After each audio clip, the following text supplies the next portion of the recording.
go. It is podcasting time. Glenn Power is here from POWERWORKS Automotive. We're talking cars, and you won't believe this one. I'm at the pumps, filling up. We know what's coming. 230 dirhams later. Okay, so that's not bad. And the guy's looking at me, and he's going, "You want some injector cleaner?" And I'm going, "Yeah, dude, I don't need it." He goes, "Old car." And he goes, "Old cars need it more than ever." And I'm going, "Oh, no, no, no, no." I know, it's terrible. I know. I mean, 20 years in, and I've said this before, Colin used to work for the company that made that stuff, or one of the companies. I think it was Red X. Yeah, yeah. So we need to get him in and just ask him to explain himself, really. Yeah, it's his doing. Did he ever tell you the story about Red X where he, unbeknownst to him, changed the entire market and the sales of Red X because there came a point where they didn't have the cans.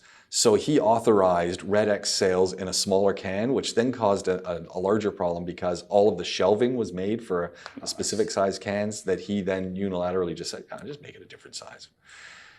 Sounds like a Colin thing. I've seen some of his vehicle purchases, dealt with the aftermath. No, this is an interesting one because Colin went through a little bit of a purge. And he told me, he's no longer driving the Patrol. He's driving a Nissan Armada. Thoughts? Right. The Nissan Patrol, beautiful car. And it was the Y62. So it wasn't the current one that looks like the old Infiniti used to look. Yeah. It didn't have the flat back with the muscular bumper and the chrome strip across it, which made it look like an Infiniti.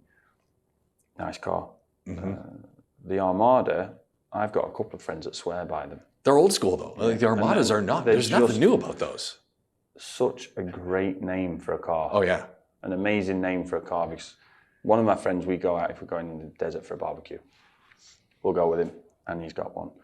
And he's just like, as soon as it starts to get a bit soft and loose on the foot, on the tyre, just foot to the floor and just go. That's what you have to do. The Armada's a big, heavy. Like, well, it's, very long. So if it bottoms out, we're kind of, waiting for that rather than hoping it doesn't. And then we just go flat out and hopefully drive through the dunes with the momentum rather than get stuck on trying to go over them. And invariably it works. Yeah. I've seen him tow a trailer with a sand buggy on the back about 7 kilometers in, not let his tires down, just gone flat out. All right. So I know, like I say, I know people that swear by them and they are good, those Armadas. They are very, very reliable. So he's not driving around in a black one, or he's back to gray still, right? I think it's black, or is it dark blue? Okay. It's not yellow. We did a bit of work on it when he first brought it in. Yeah, he seemed happy enough with it. He seemed... There's a bit of a charm to them. Yeah. There's a no-nonsense side. So I preferred the Titan. So you remember the Titan? Which was kind of based on the Armada. It just had no back on it. Right. Just a flatbed. I did like those Titans. But we don't see many of those now. Well, and this is the thing. We might be seeing those in North America. We might be seeing those in other places. I doubt we're seeing them in North America. Fuel prices have gone through the roof there too. But that's the sort of, as we said, the pickup version, and they're just harder to get here. In fact, they don't sell the Titans here. No, we used to get import them. You used to get the few ones at AAA. Yeah. Well, people import them, and then the dealer won't work on them because, we don't work on that. Once they die. Yeah. Yeah, but no, we get plenty of Armadas in, and there is just a kind of no-nonsense charm which the Patrol doesn't have, because the Patrol at the end of the day is a big off-road car which just kept having things added to it. Another piece of leather that's not fitted properly, and then another bit of wood and fake plastic there, and let's put fully electric seats in it, and let's make them even heavier and even heavier and even heavier, and now let's put massive alloy wheels on with diamond cut edges so that they look awful when you curve them or take them in the sand. So it kind of lost its purpose. The Safari but hold on, there are Patrol owners who will go, "That is what I love." Well, exactly, no problem with that, but what I'm saying is with the Armada. It's like the Partridge Family bus. That's when I think of the Armada. No, sorry, when I think of the Patrol, so now everyone's going to be Googling this. The Partridge Family and get a look at their bus, the Partridge family bus. Okay, it's a bit of an exaggeration, but I think of the way people are dealing with patrols and all the stuff that gets added to it. It's just a Partridge family bus. Yeah, and my point was that you wouldn't necessarily think, take the Armada out in the sand and take the Armada older off-road. vehicle, But because there's less to break on it, and it isn't as well presented, and never was, even when it was new. Even when they were new, they weren't made to be a looker. No.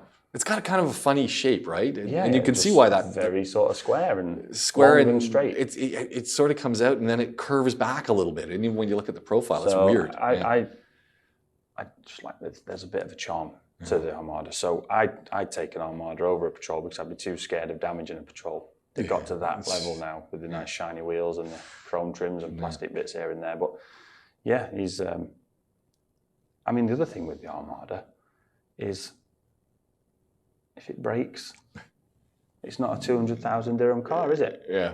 You can buy an Armada for 25, 30k with reasonable mileage on it.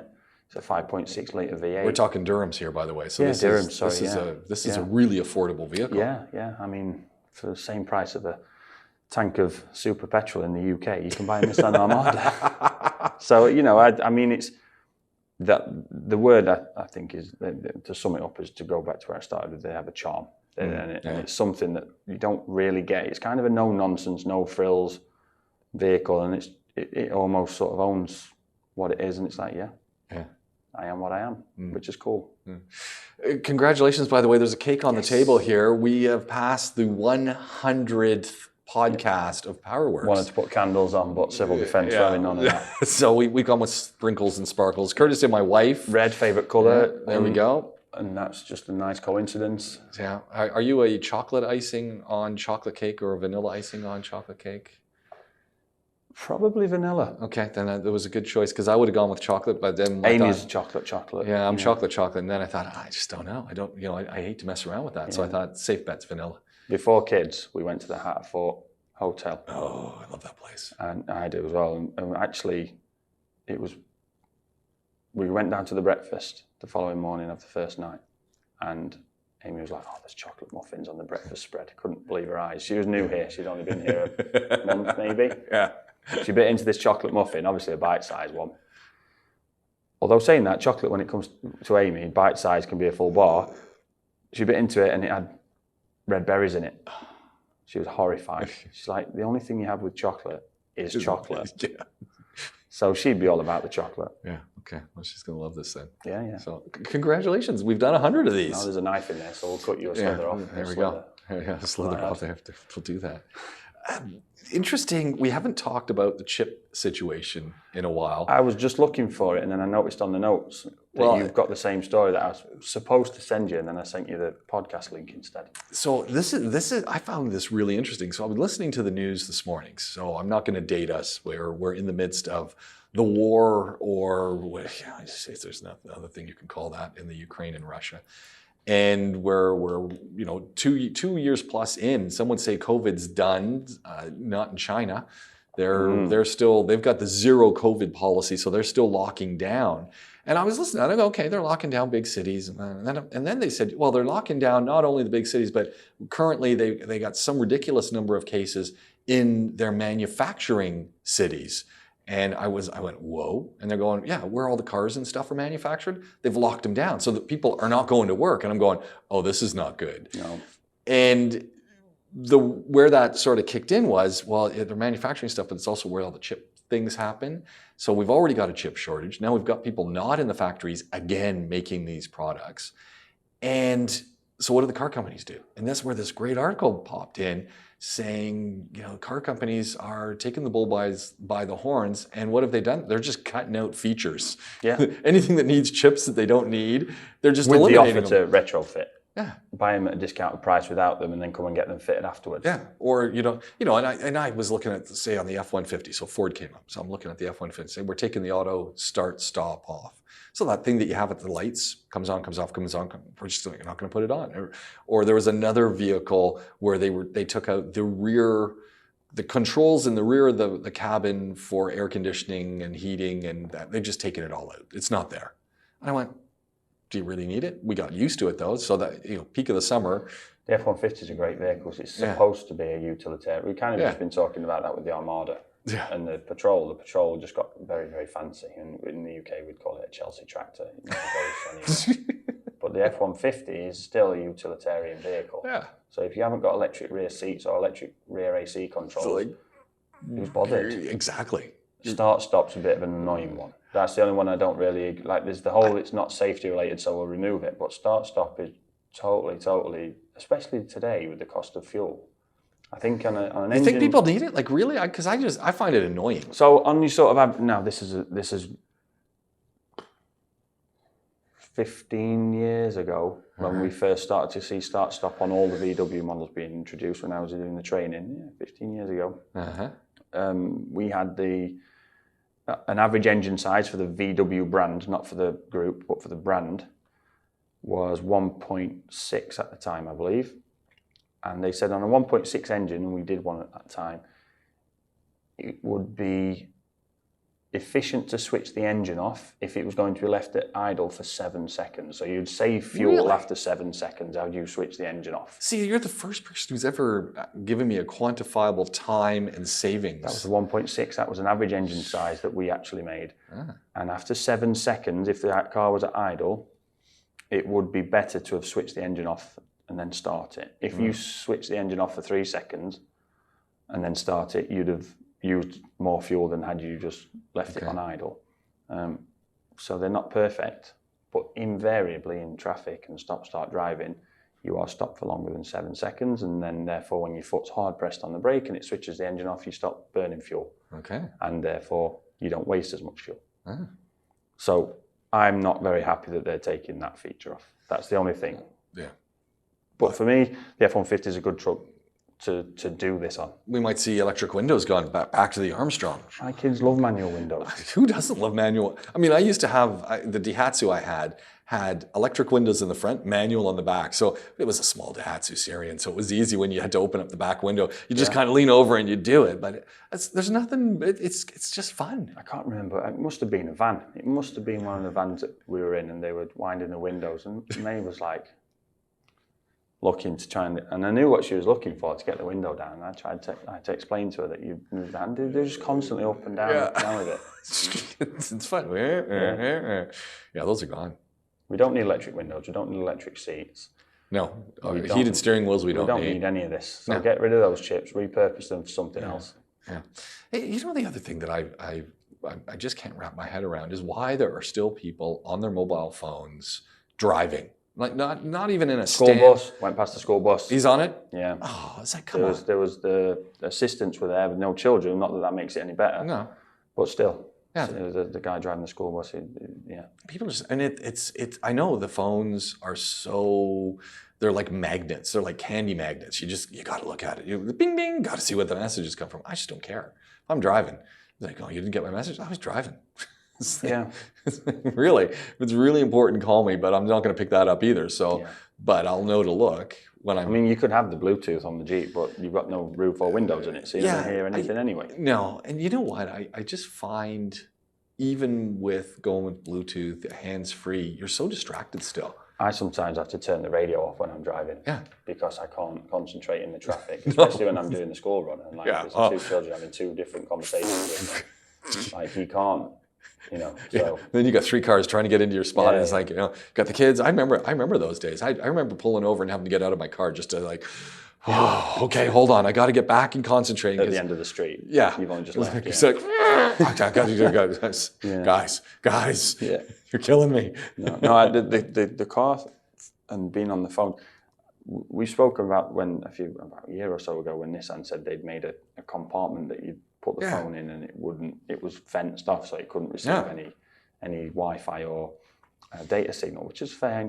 You've still got to put the phone in there.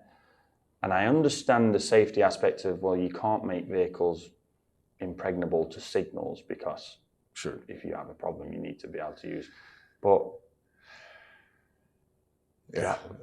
mobile technology wasn't widely available 30 years ago when we managed. Yeah, I know. So there's an argument both ways.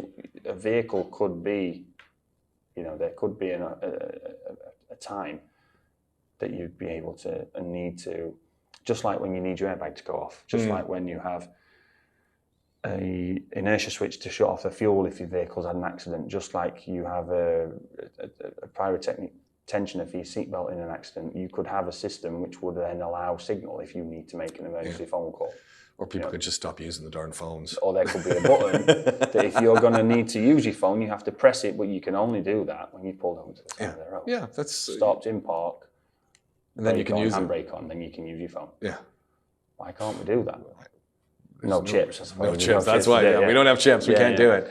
Once the chips come back, we're going to have all sorts of things. Yeah, I don't see why that's not done. And you know what? If you were to take somebody like, take a VW or a Peugeot Citroën Group or one of the European big car makers that you would associate with 17, 18-year-olds as their first car. Yeah.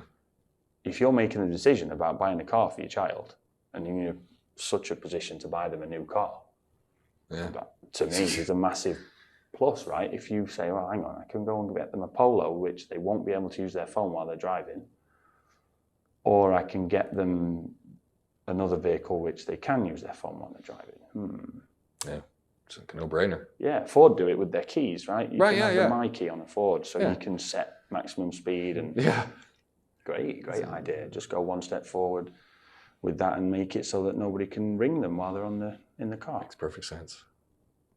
Makes perfect sense. Yeah. Yeah. In fact, you don't need the chip for the phone mirroring on the screen of the 12.7-inch LCD touchscreen in the dash. You don't need that anymore because you don't need the phone features. So you can just use that to do the. There we go. Whatever you're going to geofence it or whatever you're going to call it. Yeah, they're listening to us going, we're never going to do that. No. No, because they see it's a sellable gimmick to say you've got all of the phone connectivity in the world. Yeah. You know, there's Netflix on them. Yeah, I don't understand. There's Netflix on, but you got no rear screen, so the Netflix is coming in on the front screen, and you're driving watching Ozarks. Come on. And then, sometimes there's no explanation beyond capitalism. Yeah, for sure. And it's just a matter of, well, to have it, we'll sell more cars than not having it. Yeah. Well, here, there's no explanation. The Audi A7L that's only going to be sold in China. Well, they're making 1,000. I think it's going to be a massive hit, and they're going to make more. But do you think they're going to export them outside? Well, I mean, we get so many Chinese cars here. Yeah. It seems to me like this is going to be the place where people are going to own them. They get that. What was the VW one I sent you the other week? Yeah. As well? Yeah. They get all the good cars. Well, and you get it. Like VW's looking, we've got a giant market of people to potentially buy cars. And even if only a few of those people in the giant market are buying cars, they're still selling more cars in many other countries. Those 1,000 will have sold already. Oh, can you imagine? Nice looking car. I mean, it looked a bit... Well, it's funny because when you sent the picture, I'm going, A7, that's a hatchback. And then what they've done is they've made this into a the sport like an S90, doesn't it? Volvo S90 with the square back. It's beautiful. Really nice. And then now they've made it into a sedan in China. S7L, Yeah. I wonder if that's because maybe they can't furnish them with enough A8s. I imagine the A8 sells well over there. And obviously they're maybe just looking to get something that they can sell in space of where they would normally be selling the A8. I don't know, but it makes perfect sense. Maybe the saloon is alive and kicking over in China, whereas the rest of the world is SUV. Maybe, I don't know. But it did strike me as a little odd when they were talking about they've made it a little bit longer, so it'd be interesting the handling, and that's of course because they're saying people in China, generally speaking, who are owning these cars, they want to be chauffeured around. They're sitting in the back. They're sitting in the back. So as long as you don't have a really tall Chinese person, they said the headroom's a little lacking, but if you're not really tall, then it works out really well. And I mean, like I said, I haven't been in one, so I don't know, but it sounds like it could be a pretty nice ride. And it's got all the same spec as the Sportback. I mean, it's fast. It's got, your 2-liter, 3-liter engine. It goes, your typical thing, 5.6 seconds to 100 kilometers an hour. Like who needs to go that fast anyway off the light? But you've got it, and you've got all the beauty of an Audi. Yeah, I totally see the point of that car looking at it. Looks nice. See why it won't go beyond China. I think maybe China's a good market to test how well it does, and then maybe after that start producing them. Obviously they've got the partnership with SAIC and in terms of production, and they're going to produce engines and vehicles there. Yeah. Maybe it's just a little try. Let's see what they can do with this, and let's see how well it turns out, and then let's get it across the rest of the world. Who knows? Yeah, no harm, no foul. We're going to try it in China. Yeah. I mean, they'll sell that. 1,000 of those would take them 10 minutes to sell, won't they? Oh, we get so many Chinese cars here. I just don't see why we wouldn't get a few of those dumped on the market here. Why not? Yeah. You never know. You know, as long as they can GCC spec it, and I don't see why they can't do that. It'd be great. Yeah. Be a lot of fun. I saw a Chinese car the other day. Nice looking. I couldn't. It just looked nice. It was like a sport SUV, mini SUV thing, whatever we call that market. But it was the first time I've ever seen a Chinese car where everything on the outside was in Chinese. The name of the car was in Chinese. The maker of the car was in Chinese. I'm just going, I have no idea what it says, but a nice looking car. Yeah, there's a few of the Dubai taxis is it the Hongqi? Yeah. And they're all Chinese. Yeah. Model name, manufacturer name. Could be what it is. It just struck me as like, wow. It was really pretty script as well. So I thought, okay, that's really nice. But, we've got so many Chinese cars now in our market. This car's going to come here. It's got to. Well, we'll see. We'll see. Well, I mean, I guess the folks over in El Nabuta, they wouldn't be too happy unless they're bringing it in. I think if it was going to go anywhere after the Chinese market, I think the Middle East is a good one for it. Yeah. But, I think the reason, I say, I don't know, maybe in China the saloon car is the car to have still because of the chauffeur aspect of it. I'd like to have the rest of the world is SUV mad for some SUV mad reason. and now tiny car mad because no one can afford to fill up. It's not getting better anytime soon. Although it's really it's a great boon for electric cars. But there's still the fact that electricity comes from somewhere. And if they start making you pay for electricity at the rate that it should be paid for, electricity is expensive. Yeah. If you're not paying subsidized rates. The UK gets some of its power from Europe. Imagine. So, that's going to start dwindling too. Yeah. Because Europe gets some of its power from Russia. Yeah, and the Ukraine. And you start closing down. Well, what was it? The second largest nuclear power plant was having some issues. And it supplied some ridiculous amount of electricity to continental Europe. Yeah. Start closing that stuff down, you got an electric car. That's a big problem. Yeah. I honestly don't see. There's nothing good coming of it. I mean, the only hopeful thing you can have is that people maybe stop using their cars for a little while and appreciate the fact that there's more than just the financial cost of using this vehicle. Well, imagine, stop using your car, start using more public transport. Imagine if there was viable public transport for you coming from where you live, going to where you've got to take your kids on the school run because you're trapped in that 25-30 minute line to go through a couple of roundabouts, 3, maybe a set of lights in there somewhere. Yeah. And imagine if everyone could be hopping into a bus or a train or whatever. I mean, that would be a lot faster. I mean, you'd still have to get out somewhere and you'd still have to shepherd them and you'd still have to get to work, but at least maybe if more people were using it and you were still driving, it would be a lot better situation. Yeah, you've just got the whole. We save electricity and we save fuel. You've got to have the links in between the stations, haven't you? That's the thing. Yeah. I mean, Etihad Rail is literally 2-3 kilometres from our house. It goes past and there's going to be a station there.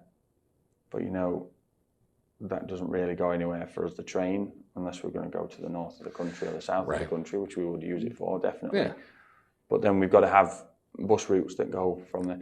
And we're already hurting for taxis right now. That's a big exactly. challenge. And taxi drivers. The roads here weren't necessarily built with trains and trams in mind. Yeah. So everything's an afterthought and everything has to be re-engineered and rethought out. And we spoke about it a show or two ago about how town and city planning plays a massive, massive role in fuel economy for personal and public transport. So all these things have to be thought about, and we've got Masdar City in Abu Dhabi.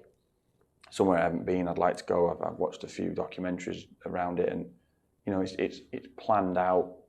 There's AI, semi-autonomous vehicles that pick you up and take you to where you're going, and you know, it's all very, very futuristic and low carbon, if not zero, maybe negative net by the time everything is taken into account. But that's an example of one thing.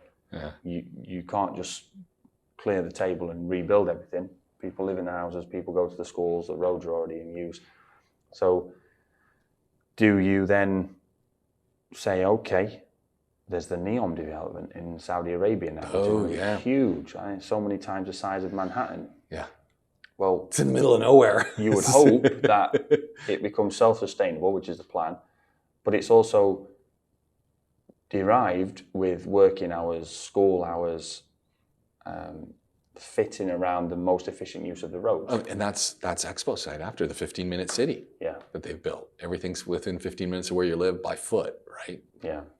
Yeah. I mean, these are Expo's a good example for closer to home for us, where when it's done and everything disappears, there's a perfectly well-built blank canvas there to then say, okay, let's make it work. Yeah. Let's figure out times for people to work, times for schools to be open, what zones have this and that, and make it as efficient as we can, because there's massive savings to be made on carbon emissions and cost. Yeah. I always, back to the Expo site, I'm curious what's underground, because you see all of the drive areas where you can go underneath and there's access points, whether that's for parking or subterranean level that's not open to the public at this point. I'm just curious. It just reminds me of a big Disney with all sorts of catacombs down there. So it'd be kind of cool. So it'll be interesting to see what happens there. Yeah. And it's just, but it requires that change of lifestyle. Do I want to get rid of my vehicle? And you listen to Shazad Sheikh, Brown Car Guy. If you're not listening, by the way, if you're not listening to him or watching him, he's got over 1 million downloads on his YouTube channel right now, and he pumps out content like it's dust bunnies, man. The guy's generating it. It's crazy, and it's all really relevant. The big thing is, what do we want in cars now, and what's changed? And if we kind of get rid of them, they just become that, not luxury, but that thing that's very bespoke, very special. That's going to change everything.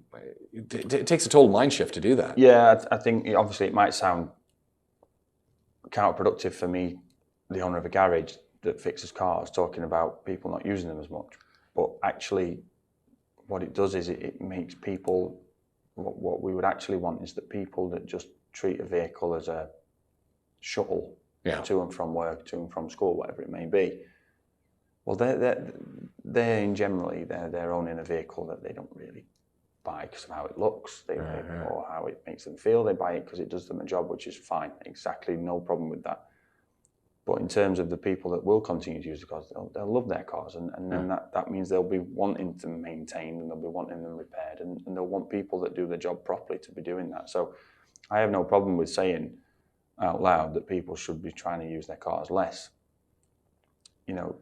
I've got young children and got to look after the planet, and there's a whole lot of responsibility on the shoulders of everybody now to make sure we don't screw it up any worse than we already have. Yeah. But at the same time, there is no reason with the space and land that we have that we can't do things better. Like in not far from where I'm from in the UK, and there was a coal mine in town called Arkwright, and it subsided because of the coal mines underneath. So they built them a new town next to it and moved everyone. Well, I'm not saying that we knock everything down, but if we start developing for a more efficient use of towns and cities, areas and locales would have their own schools, they would have their own hospitals, they would have their own shopping malls, their own supermarkets, hypermarkets, whatever you want to call it. So there is less reason to go too far. Everything is walkable, and that makes sense to me. Yeah. And this country of any can do it. Yeah, exactly. We don't have and it is a weakness, and living here for 10 years, I know that we don't have the weakness of every negative that comes with having an elected government. Yeah. Because after 4 or 8 years or 5 or whatever years, the person in charge changes. So what incentive do they have to get anything through that's going to, they don't need to be a Kennedy and say in 1960, well, we're going to go to the moon before the end of the decade. He knew he wasn't going to be in power, let alone alive. Yeah. But he still said it and did it, and people like that are few and far between. Yeah. And that's the impact of that speech. Is the beauty of it is the fact that he knew he wasn't going to be in power to see it. He didn't know he wasn't going to be around, but he didn't know he was going to be in power. So he still made it and pushed the country on to do what they were doing. There's the political and all that around it with the Cold War and everything else, but they did it. Yeah. And we have a situation in our country here where you can say, well, let's just do it. Yeah. Let's go and take a massive part of the desert and reclaim it for something, and then what we'll do is once we've done that, the habitat that we've taken away, we'll repurpose some of the older developments and do it the right way. There's no reason not to. And in terms of what we do as repair centres for cars, one of the biggest concerns for people is things like their fuel economy now because of the cost of fuel. Right. Yeah, now everyone's talking about that. And if we just see people not using their cars for the sake of not being able to put 300 dirhams of petrol in now because it's 100 more than it was 2 or 3 months ago, well, that's no good for us because if they just stop using, they just stop using. But you can genuinely, we've talked about it, you can save 50% of fuel economy just by avoiding traffic. Yeah. So it's a massive, massive thing about what we do is how towns and cities are built. Staying on this vein of keeping your vehicle, whatever it is that you like, in tip-top condition, and the days might be numbered, and things like that. I wanted to jump back into just some of the nuts and bolts of vehicles, and look. You're either in a hemisphere where it's starting to warm up, or you're in a hemisphere where it's starting to cool down. And depending on how close you are to the equator, that heat is happening at a more rapid or slower pace. Time to get your car serviced. It's like at the end of the, whether you're heading into cold temperatures or warm temperatures. Yeah, into the extremes again. Yeah. And for us here, it happened overnight. Like yesterday it was 40, and I'm going only 10 more degrees, and I've hit my record because this year I'm going to 50. So we only made it to 49.5 last year. I was just half a degree off. But I'm going to 50 this year. I will be driving at 50. Keep plenty of water in the car. Yeah. I actually got waved at today. Guy in a Pajero. I thought there's something matter with my car at first, because usually people don't drive up beside you and just wave, and give you the thumbs up, because I had the shirt and mask on, and the Jeep's yellow, so it kind of stands out like a sore thumb. Yeah. And he was just giving me, hey, you look awesome wave. But I truly did think there was a, wasn't Colin, was it? Pajero? No, I was looking. I thought maybe that is Colin. At first I thought, no, Colin. No, it's not Colin. No, it's just some random guy. Just, I don't know. I didn't recognize the person, but that doesn't mean I don't know him. So it was kind of cool. Where was I going with that? You were talking about getting vehicles checked before the weather gets hot or cold. That's right. Yes, that's right.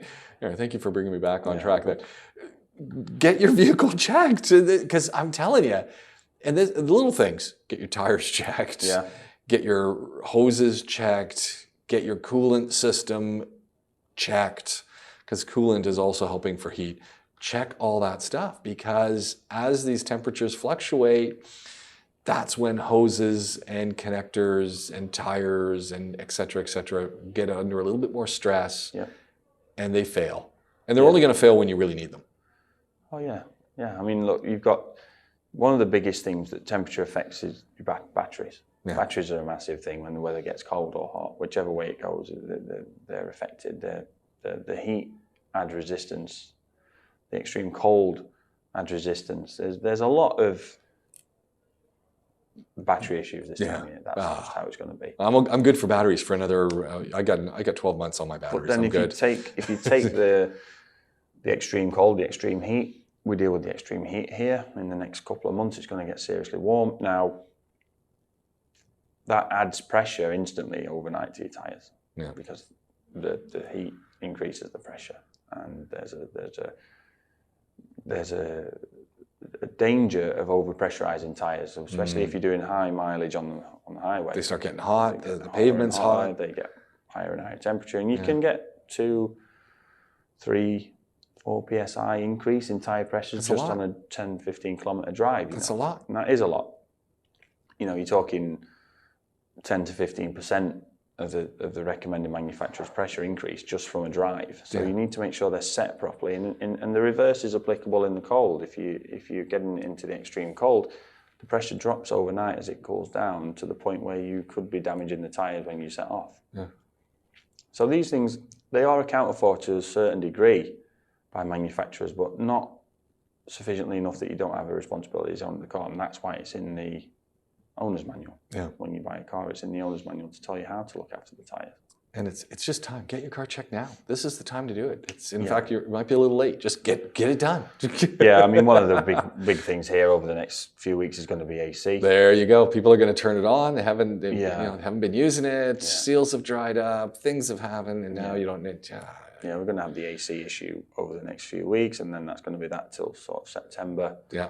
And again, servicing them while they're down is the time to do it.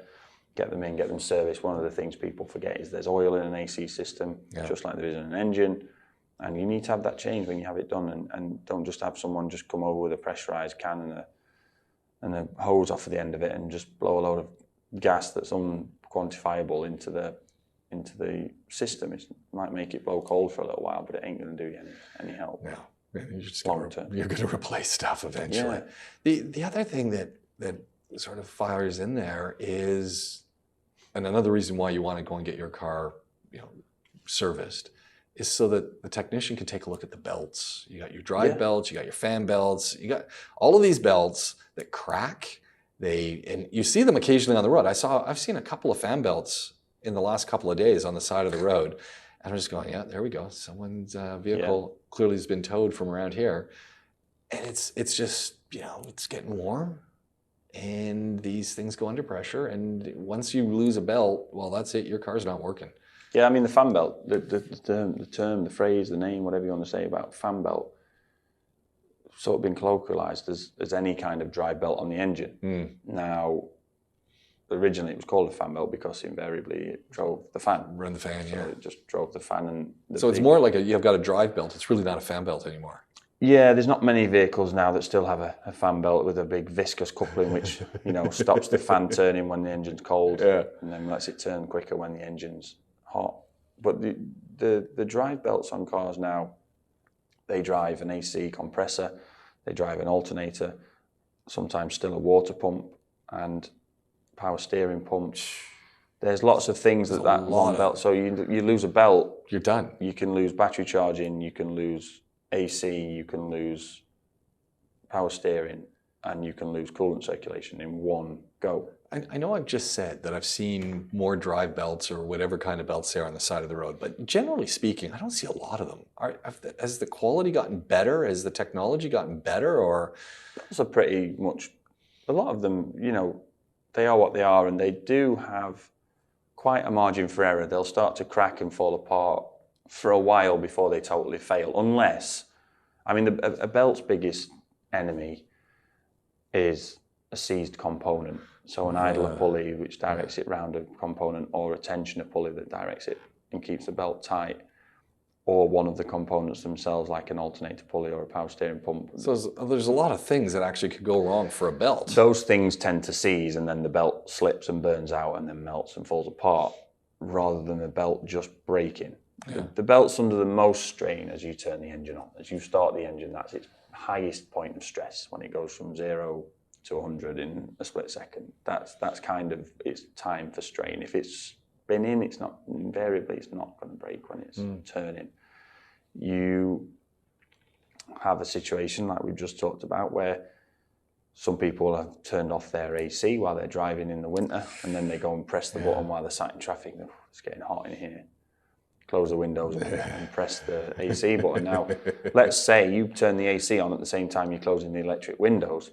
That's a massive, massive current draw, which puts a lot of load on the alternator, which therefore puts a lot of load on the belt. You've also got the AC compressor putting load on the belt at the same time, and that's the time that you might start to hear squeals and squeaks and rattles from your belt. And then, you know, if one of those pulleys, like the AC compressor, because it's not been turned because it's an electromagnetic clutch, on the old stuff, that can be when it throws a belt or seizes. Nice. So these are the times that the belts will start to break, when they're under a lot more stress and strain. And you've also got the fact that, you know, we just talked about water pumps and AC and power steering and alternating. Now, when the water pumps, and not if, but when the water pumps start to leak, oh no, and power steering pumps I don't even want to hear that word. Well, they can leak onto the belt. Exactly. The belts aren't designed to have coolant, additive, water or oil on them. So then they start to degrade and they stick and they go all tacky and they stick to the pulleys, and then they'll break then. Yeah. So it's almost, you know, design by design. It's an imperfect system but there is a service schedule and service interval on a drive belt. It will be in the owner's manual or the service manual. I would say anything between 100,000 and 200,000 kilometers is probably what you expect. Yeah. So as preventative maintenance goes, it's something we check on all of our services and give a report on that condition. Obviously, we can't predict a pulley seizing up, so you could have a service today and then a pulley seize tomorrow. That's impossible to predict, but we do check them, and it's very, very unusual that a belt fails because of the condition of the belt. Okay. Not unheard of, but very unusual. Mm. The other one, and this one just came to mind because, again, fortunately or unfortunately, I've had a few windshields changed on vehicles. And the fortunate side of that is when I get the windshields changed, you get a nice clear windshield again.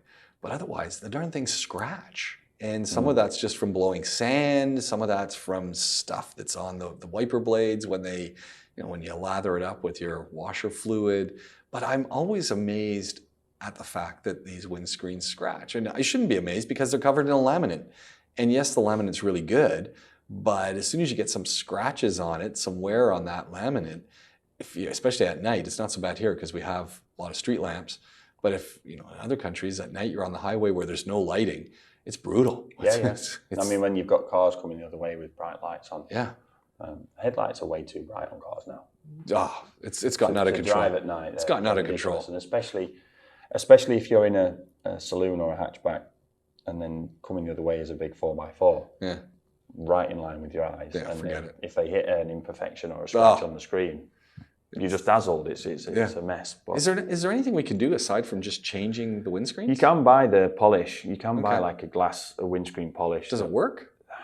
Not bad. Okay. Yeah, I mean, it's something I would recommend getting a professional to do before you have to go yourself, because you might make it beyond repair. Yeah. One of the issues with it, though, sometimes is that if it's just an area and you polish that, you're effectively polish is taking material away to make it smooth. Yeah. Sometimes you can leave a dip in it, which again you then get glare from an approaching headlight from another vehicle. But better than the scratches and the mess of scratches that you can get. Yeah, the one I didn't send you is I was on one of the tech sites, and they were talking about how the price of night vision equipment for cars has really dramatically gone down. Yeah. And I was sort of thinking, oh, that's really good. And then I was thinking, well, why wouldn't it? A car's so full of sensors that this is just another piece of the puzzle. And why wouldn't you want to have some night vision? I mean, it sounds like to me everyone should have a little bit of pop-up night vision when they're driving, especially if it's really dark. I mean, if you were to take the example of a Tesla with its huge screen inside there, and the fact that we've now, for a long time, we've had electrochromic glass where you can basically black it out or make it opaque or whatever you want to do with it.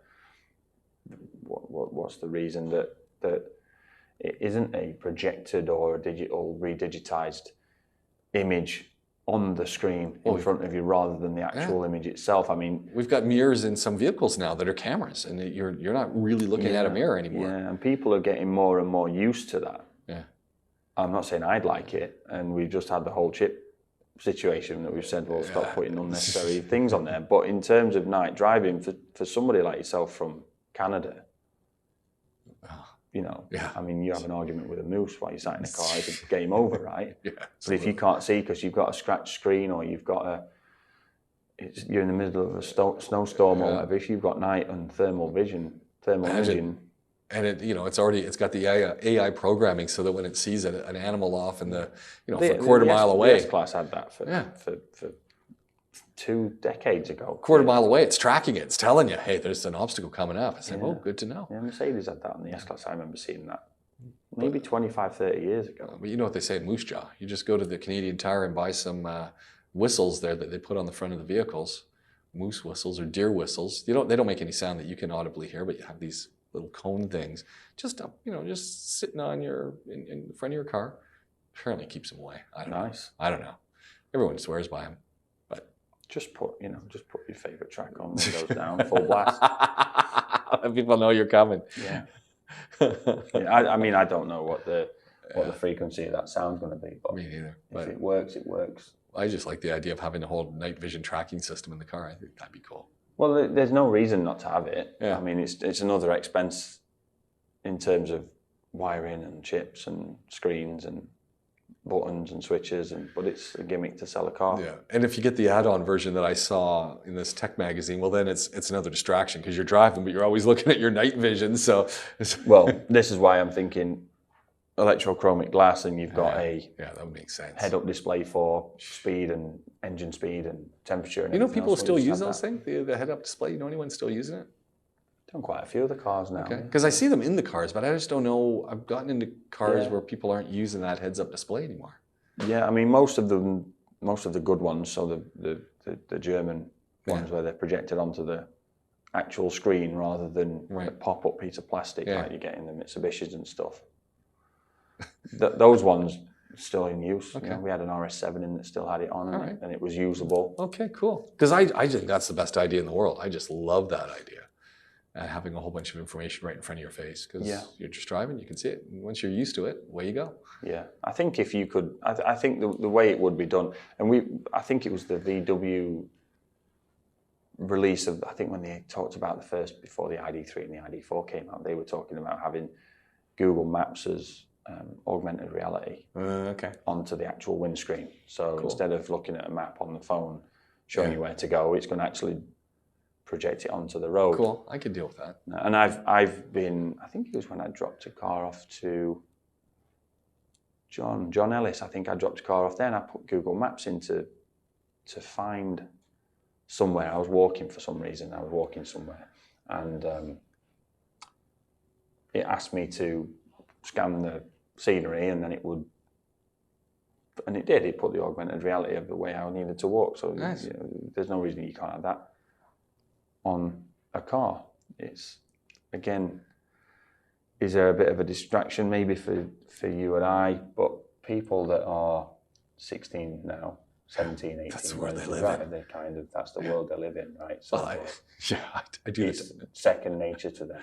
I do the test in one of my classes, media literacy class, and I'm talking to the students, and what provoked the test the other day was my next door neighbor's got a 65-inch TV, 4K.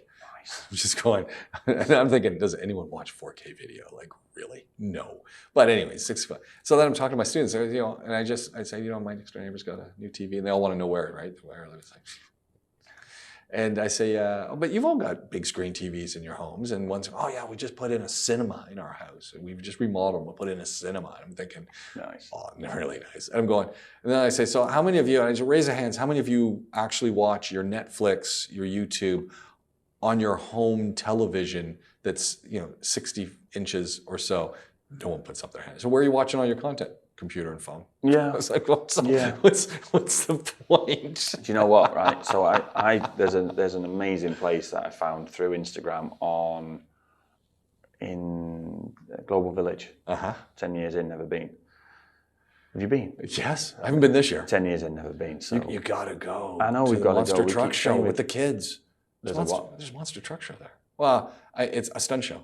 I didn't know about this. Oh yeah.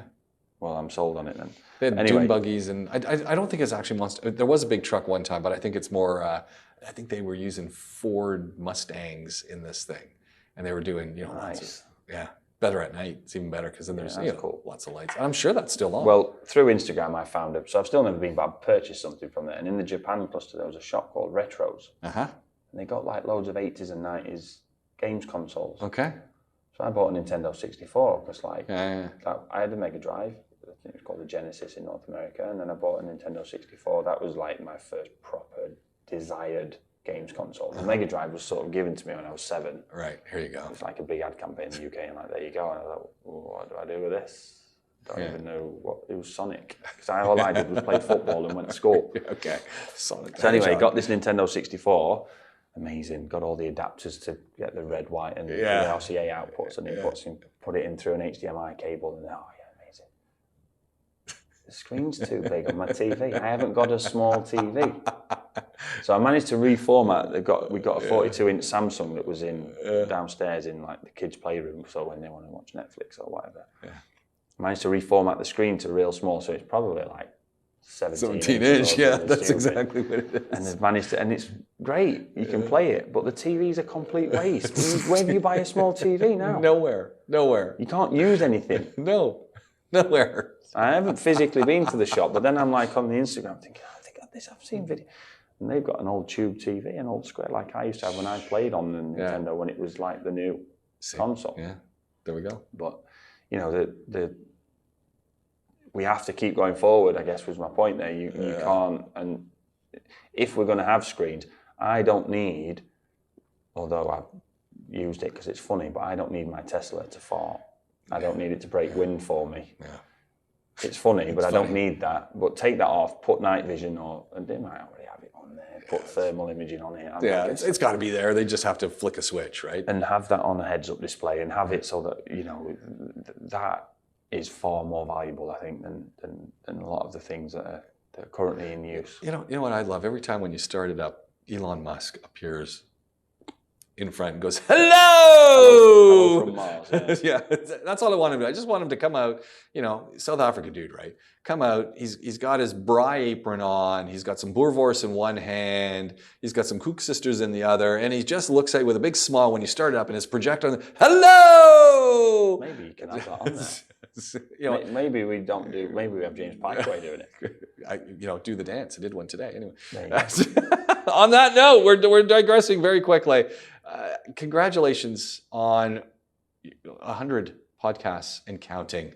This is a great feat. Really excited. Coming to you from the podcast studio at the Rove Hotel downtown Dubai. This is POWERWORKS, the podcast. Glenn Power answering your questions, giving you insights, informative, educational, and entertaining, all in one package. It's the ultimate podcast, and it's called POWERWORKS.